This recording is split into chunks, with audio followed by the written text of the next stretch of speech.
What's up, everybody? It is Tuesday. DFSarmy pre-lock MLB show or MLB pre-lock. I don't know. Whatever order you want to put that in. That's what we are. That's what we're here to talk about. I have roughly 35 minutes to get this in. I believe World Cup France matchup just went final. Looks like Mbappe scored in the very last minute for fun. But we're here to talk about baseball. I'm Razzle. That's Tattoo. Tattoo, how are you doing today? Pretty good. Been watching the College World Series, and pretty much, unless something crazy happens, looks like West Virginia is going to advance. Troy's got bases loaded, bottom of the seventh, no outs. Troy definitely an overachieving team, Yeah, but they do have a catcher that's probably going to be a first round draft pick next year. I wouldn't be shocked if he enters the transfer portal after this because he's super talented and talked about a lot already. Um, so they do have some talent on the team, but overall, Troy definitely a bit of an overachiever. yeah, yeah, Um, Something like a 56% win percentage or something like that on the season. So yeah. I think uh, they were like one of the last teams to make it into the big tournament. yeah, they were a 4 seed in a regional, so they obviously pulled the insane upset, knocking out the regional hosts. But I haven't watched it today because I've been running around with my daughter. So um, yeah, we have a pretty large slate, right? 12 gamer, I believe, this evening. Um, Potential rain in what Cincinnati and Atlanta, but nothing too terrible, I don't think anymore. I think Atlanta was a worry spot originally, but not much anymore. But I have to get the full updates just because I have not been around for the last couple hours. So, um, pitching, I dropped my article just before the show came on. It has two pitchers in it. I haven't recorded a pitching video, but how do you feel about pitching tonight? Um, I'm really getting one of my first looks at it because I have been kind of locked into watching College World Series. Um, it's something. Um, Logan Gilbert, you know, I don't think I love that chalk. Hunter Brown's coming back. Is he full go? I would guess he's probably 85 to 90 pitches. He threw 70 some in his last rehab start. He made four rehab starts, so it's not like he pulled a Tariq Skubal and made one and was coming back right away. Yeah. Um, so I think he's probably fine. Um, I feel like I like some of the pitchers that are much lower owned. Like I like Davis Martin. Brandon Young has looked good. Um, Detmers.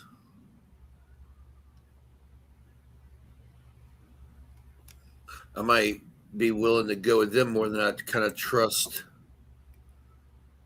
Gilbert. I mean, Gasser, he's just going to be an opener, or He's going to be a regular starter. But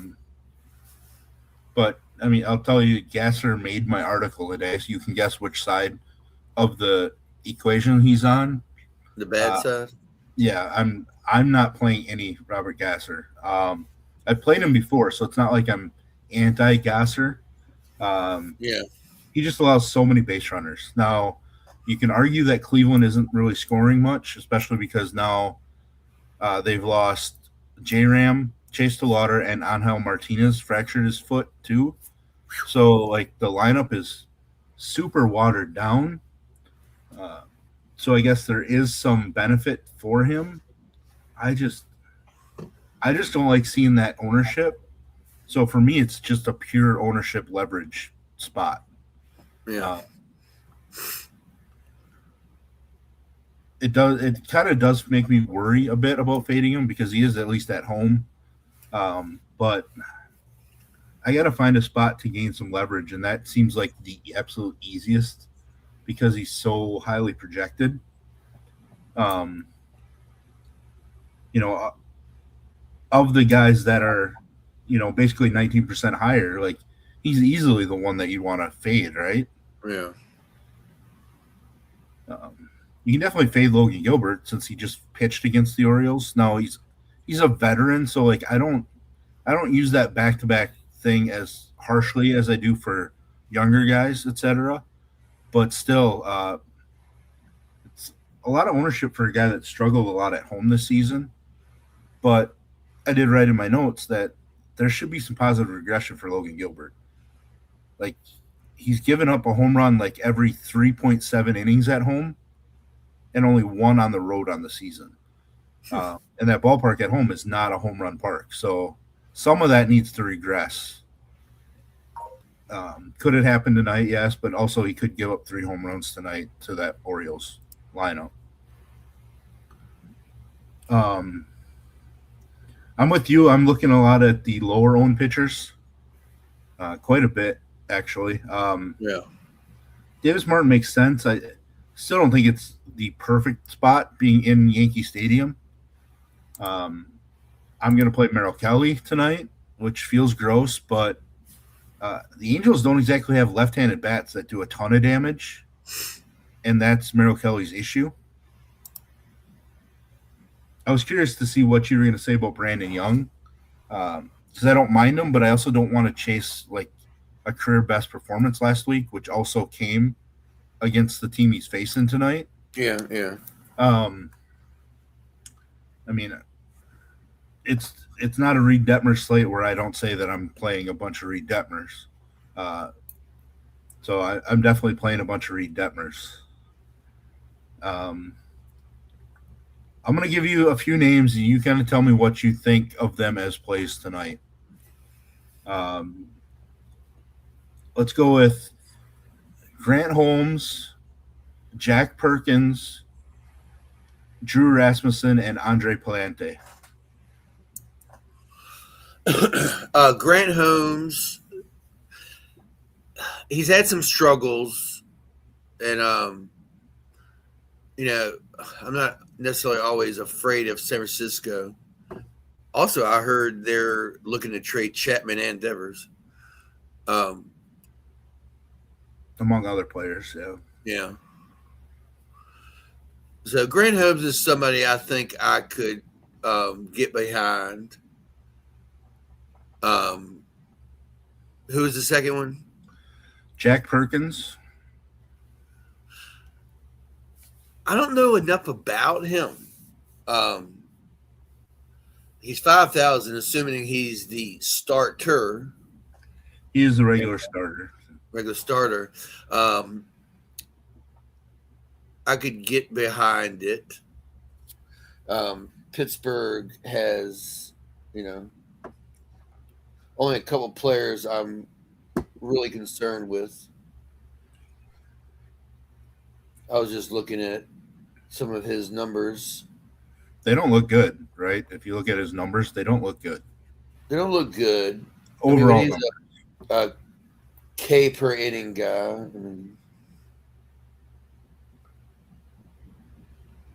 but there is something about his numbers that do stand out, and why I brought him up. Did he just get traded from Milwaukee to Atlanta? To Oakland?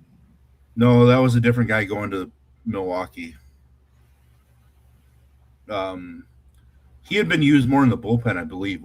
Wasn't fully starting the entire time, but he is stretched out now. But there's a reason why I brought him up, and there's something within those numbers that make him intriguing.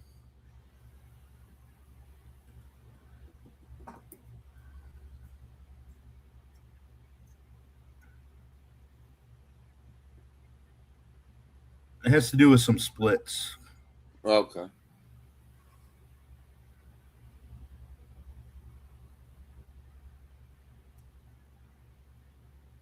Man, why is every single thing he listed is at?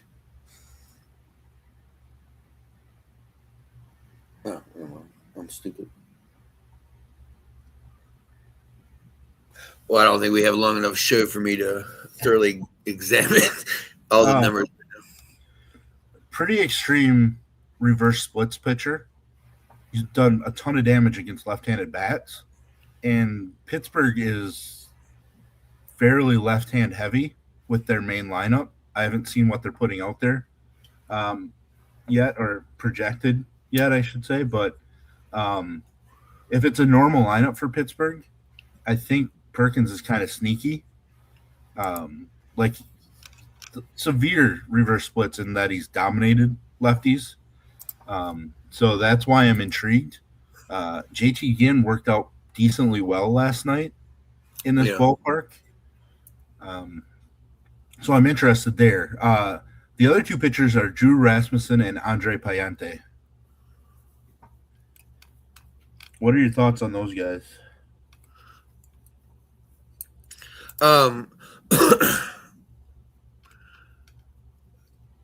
Plenty I can get behind. Just kind of weak San Diego.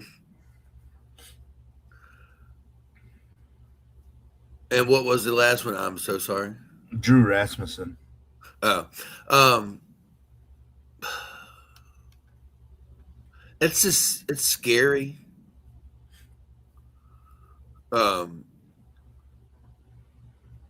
one's just the Dodgers are, scare me. It is a scary matchup. But I do think that the way that Rasmussen is throwing it right now, I think there's upside in the spot for him. I mean, his strikeout numbers have skyrocketed the last two starts. So as a former pitcher myself, like that really tells me that his arm feels great. Like all his mechanics are just imperfectly in line because he's normally not a big strikeout guy. So he's either found something or he's just, that lined up from a delivery standpoint. So I think there is some ability for him in this matchup because he's somebody that actually is not really a splits dependent guy. Like he gets left-handed bats out kind of the same level he gets right-handed bats out. So it's not like he's in trouble facing Ohtani and Freeman. I mean, he's like every pitcher is technically in trouble facing some of the Dodger lineup, but the bottom half of the Dodger lineup generally right now is weaker than you are normally seeing, right? Because they're without Teoscar, they're without Will Smith. So I think Drew Rasmussen is somebody that interests me enough because there's enough upside. And the fact that he's only 2% owned means I can get 10% and not feel like I'm throwing my night away, which is somewhat important to me. Yeah. I like the two pitchers that sandwich him better. Michael King and Martin and Detmers in salary. Yeah, I mean, I like Detmers. I think Davis Martin's similar to Drew Rasmussen tonight. So, I think I just fear the Yankees line up a little less. Yeah, it's in a better ballpark for hitting. Generally. Yeah. I know Dodger Stadium has seen some increases the last couple of years, but I think that's also just related to the Dodgers offense, not like an overall they did anything to the ballpark. So there's a trade-off there. But also that's kind of why I like playing Drew Rasmussen tonight because he's overlooked in the price ranges, right? I mean, Logan Gilbert's only $500 more. So, but yeah, my pitcher pool might have 11 or 12 guys right now. There's just a lot of spots that I think are viable. To be honest, you could convince me that you're playing Zebby Matthews, that you're playing Michael King tonight. Yeah. Those are two guys. What about the other side of that game with Wroblewski? The problem is Wroblewski was dealing with some sort of arm issue or something or injury. But also Tampa Bay just doesn't strike out. Yeah. That's a big thing for me. And for in the 8Ks, I kind of want the strikeouts. Um, so that's kind of why it's like Reed Detmers and I don't know. Drew Rasmussen. I consider Michael King, but I'm not getting there. Um, I'm not playing Edward Cabrera. I'm not playing a pitcher in Wrigley right now. Wind blowing out. Expected to be another offensive game, so I'm not getting to Edward Cabrera. Uh, With Brandon Young, I know you don't want to try to chase a 27 again. Do you think he can get there with a 20?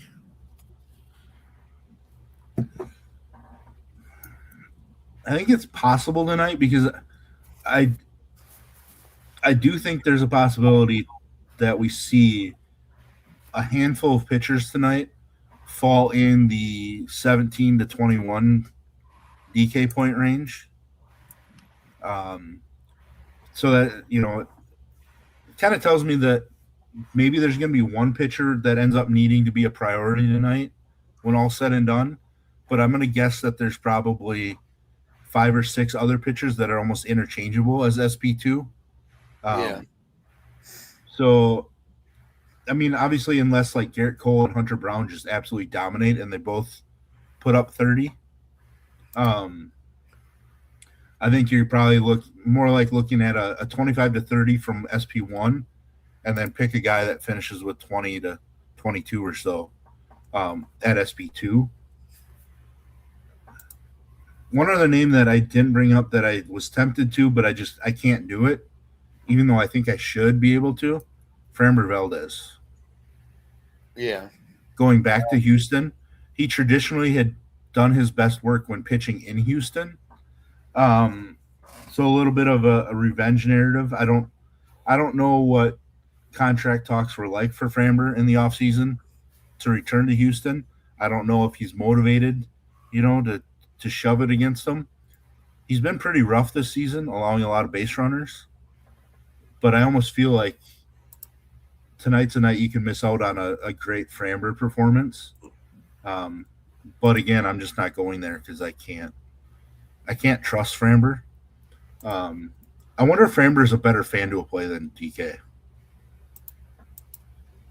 because you don't. DK, you're not getting nicked for all those singles and walks that he gives up.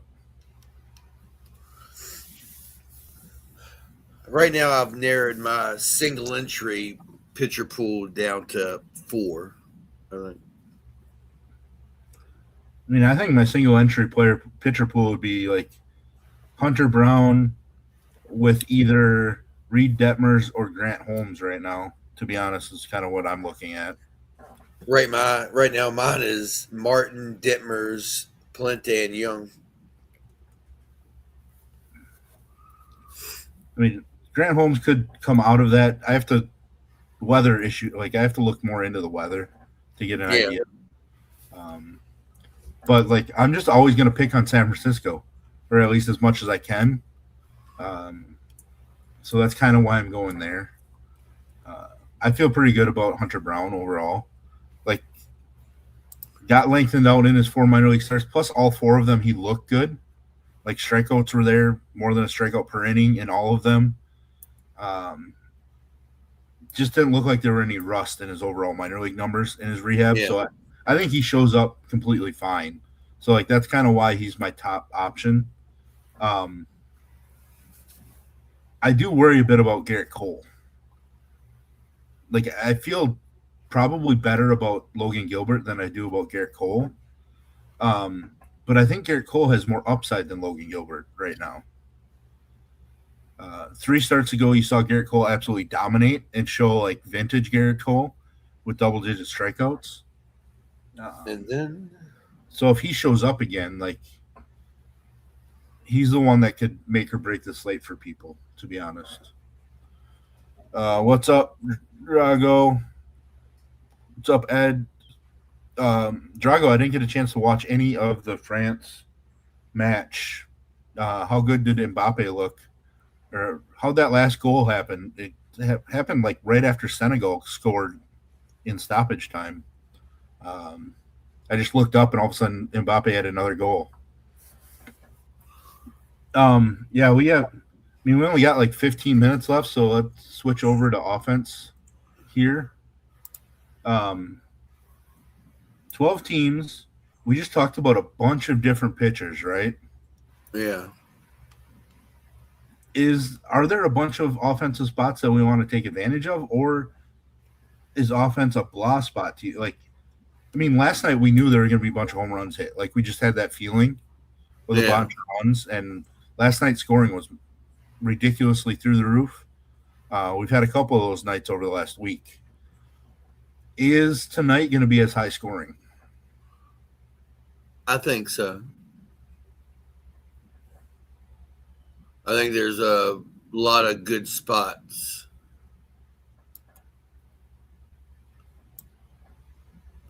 Yeah, there's probably enough questionable pitching on the side that we didn't talk about that probably have runs. I mean, obviously you have a game in Sacramento, you have a Wrigley game with the wind blowing out.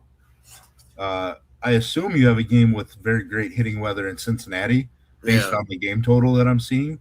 Can you click to the Carnage report? Yeah, let's do that.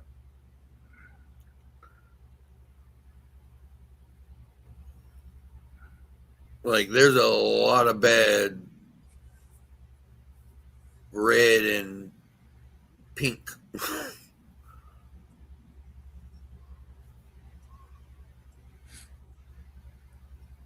Yeah. So, I mean, that just leads me to believe that there could, be a lot of scoring. Yeah, there definitely could be. Look at the implied run totals. Oh, what do we have? 12 of the 24 teams have implied run totals of 4.5 runs or greater.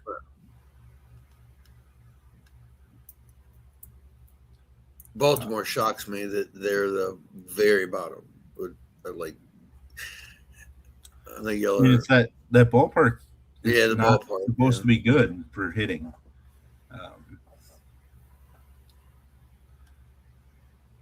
I am a little shocked that the White Sox have a lower run total than the Yankees, than Detroit. I mean, the White Sox are taking on Garrett Cole, right? Yeah. Detroit against Hunter Brown. Obviously, I mean, it's negligible, right? It's 0.02, so whatever. But Tampa Bay's run total going against a pitcher that just allows contact. Like Robleski's been good, but he's not really a big K guy. Feels kind of surprising. The Colorado run total feels super surprising with the wind blowing out in Wrigley. I sorted by total ownership to kind of see something, and like Houston is like super far down in ownership, but if you look back at their implied run total and shit, they're both, top 5. Yeah. So that's a spot that would be one that you want to go overweight on if you don't believe in Framber Valdez revenge narrative. Because that's a massive difference between implied run total and ownership number. You have San Diego with one of only a handful of total. I guess it's more than a handful, but a total below 4, and yet they are the 6th highest owned team. No leverage with them, so that means there's leverage with Payante. For a San Diego team that's just not hitting overall, very interesting to see. The fact that the A's are not the highest owned team on this slate is blowing my mind. I have a hard time trusting the Cubs offense. That's the big issue is they've been shut down twice in the last week by Michael Lorenzen. Did you see the little thing I posted about Pete Crow Armstrong? Yeah, Like, yeah. He either looks like he needs to be in single A for a month, or he looks like an MVP guy for a month. where you just give him the Hall of Fame. Yeah. The fact that the Mets are so high up scares me. I get that it's the ballpark and Singer's been atrocious, but it still is the Mets offense. I like a couple guys. Like the Mets fall into the mini stack for me. Yeah. Pittsburgh for me would definitely be closer to a fade than matching the field. I've already mentioned my interest in Jack Perkins because of his extreme reverse splits. So unless Pittsburgh's lineup magically comes out super right hand heavy, I have to be interested in kind of more of a fade on them, despite being in that Sacramento ballpark. Atlanta looks intriguing. Atlanta is super intriguing to me. The Angels not as intriguing because, like I mentioned, Merrill Kelly's a splits guy in Atlanta, and LA just does not have a whole lot of left-handed bats in their lineup. They're super dangerous from the right side, but that's a strength for Merrill Kelly. Yeah. The number one leverage ranked team, Cincinnati. I think I can get behind that one. Yeah. They were the only team I was going to mention with their implied run total and ownership. Yeah, Senga hasn't been great. And I think Cincinnati just has enough upside. Like, the only thing I hate to chase from last night with Cincinnati is Suarez. Yeah. There wasn't a whole lot of positive trending for him to suddenly just show up and do that. And I believe Senga has just been smacked around hard by left-handed bats this season. So even though he's been on the IL for a while now, but I think Cincinnati's the better play in that game. And they come in at a third of the ownership? Less than a third of the ownership, 30% of it, something like that. So I don't know. You can't say it's a home road thing, and that's why the Mets are so popular compared to Cincinnati, because you have the Cubs at home, and they're massively ahead of Colorado in that same hitting environment.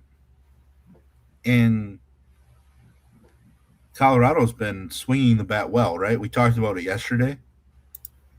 They didn't put up a ton of runs last night, but 3 of them came on one swing by Cole Carrig. So yeah, it's definitely a spot for me that I'm kind of going the other way. I like the Cubs for upside. I'm going to play the Mets, but I'm more interested in Colorado and Cincinnati than I am the Cubs and Mets. So, that's a way for me to get somewhat different. I obviously play half the teams on this slate tonight as a main stack, but I don't have a whole lot else to say about stacks. I got like 7 minutes yet, but I think there's a lot to like, so I don't think you have to glue yourself to these chalky stacks up top. Yeah. Even pivoting from Pittsburgh to Atlanta saves you 30% in ownership right now as projected, and I think Atlanta's a better stack tonight than Pittsburgh. So that's just a small pivot, and it makes sense. So I don't think San Diego makes sense as a 50% team as the 6th highest owned in total ownership. I don't think that makes sense to me. So, there are definitely ways to get a little bit more unique tonight. And it helps that we have 24 teams for sure, and a bunch of different pitching options that we deem as viable. Um, but yeah, if I guess of the teams under 4 runs for implied run total, and if you take out Colorado, since we talked about them, there's 8 other teams. What's one team in that area that you think you could get behind tonight? Doesn't feel good looking at it. No. The White Sox. Yeah, I think that makes sense. Colorado. Yeah, I was saying minus Colorado because I think we're both going to minus Colorado. It would probably be the White Sox that I believed in the most. Yeah, it's probably the White Sox, but I might cheat a little bit and say the Twins since they're right below 4. Just because you have Buxton and Royce Lewis on fire, and Josh Bell has an OPS almost 1,000 over the last week as well.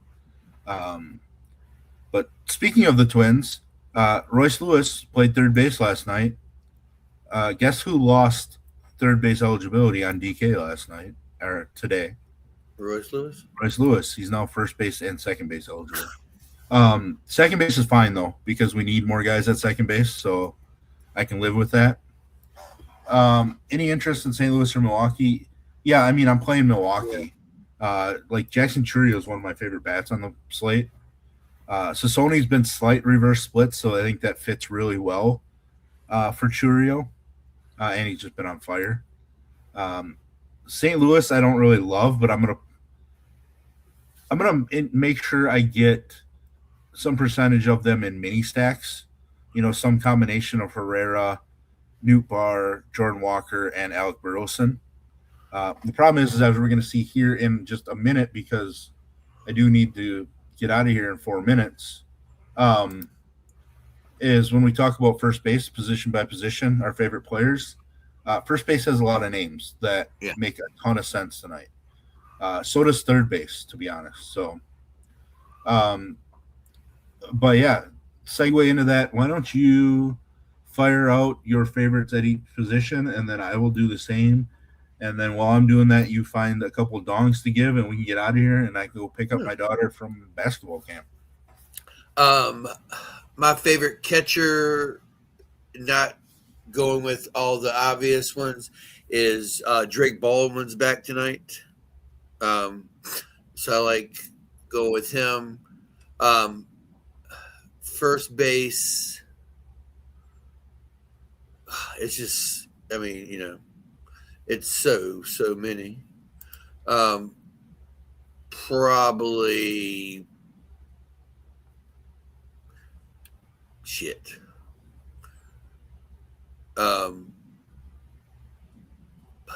Shit. Jake Bowers.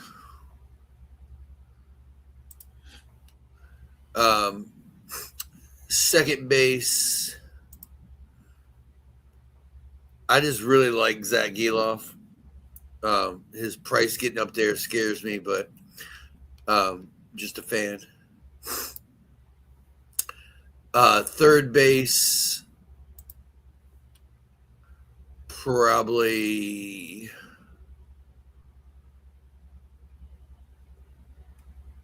actually I like Austin Riley. Shortstop, Bo Bichette. And outfield is so many, but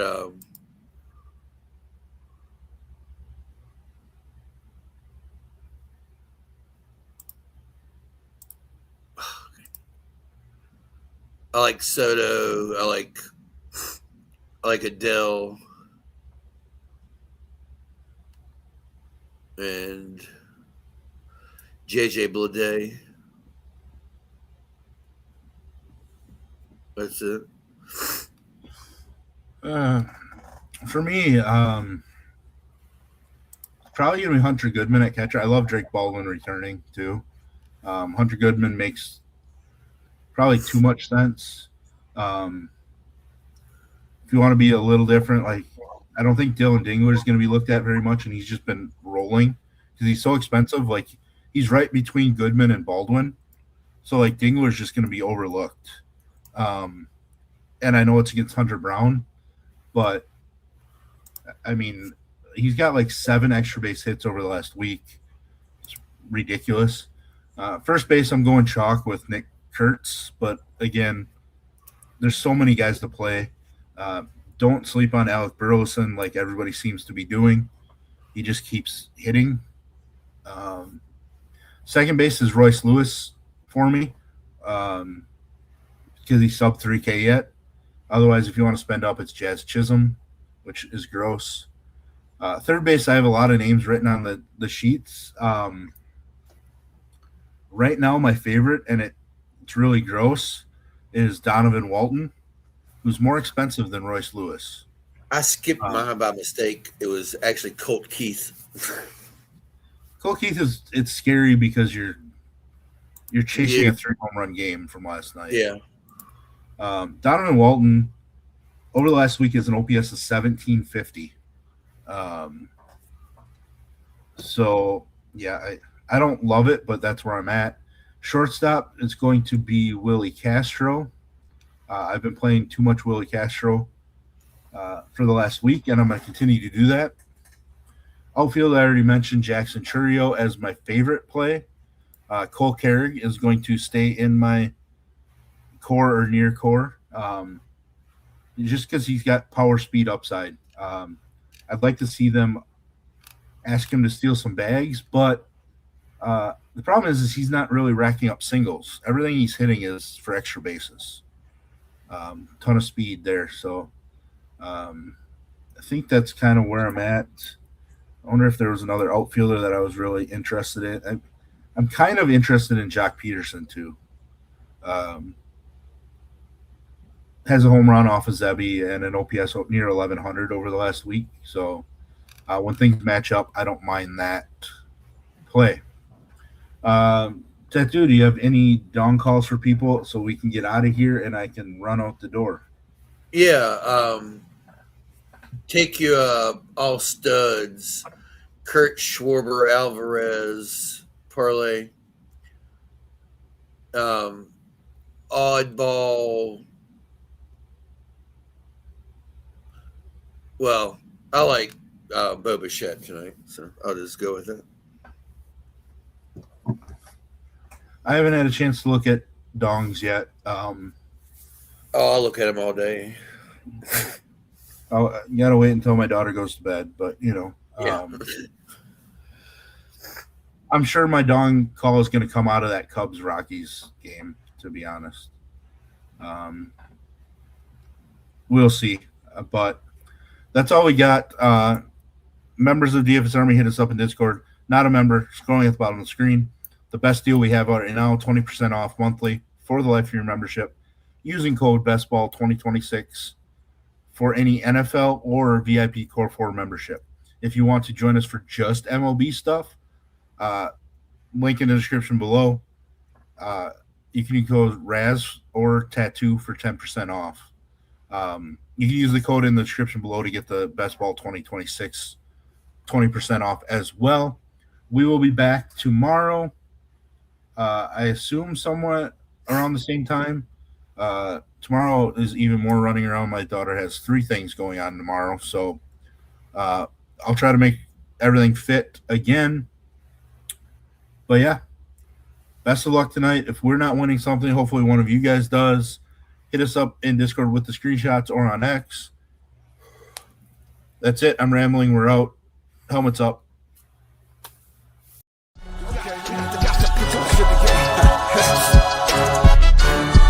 The best coaches in the game, we really ain't playing. We regroup up in the Slack chat where the coaches debrief. We be piecing these puzzles, occupy the chunk of the pie. Ain't no lie when we hit the block, helmets casket is top. You be seeing helmet after helmet, helmet after helmet. First place, second place, fifth place, eighth place, 12th place, 15, 16, 20. So many helmets, you got blurred vision, we got too many. Tick your tech. Oh man, shit. They got us fucked up. Army, regroup. We pledge always to have that edge. We don't fire warning shots. competition just dropped. We locked and loaded before lock. Whatever the time, yeah. Do you even correlate? Being the best requires a willingness to outwork your competition. There's always someone smarter, faster, sharper, more naturally gifted.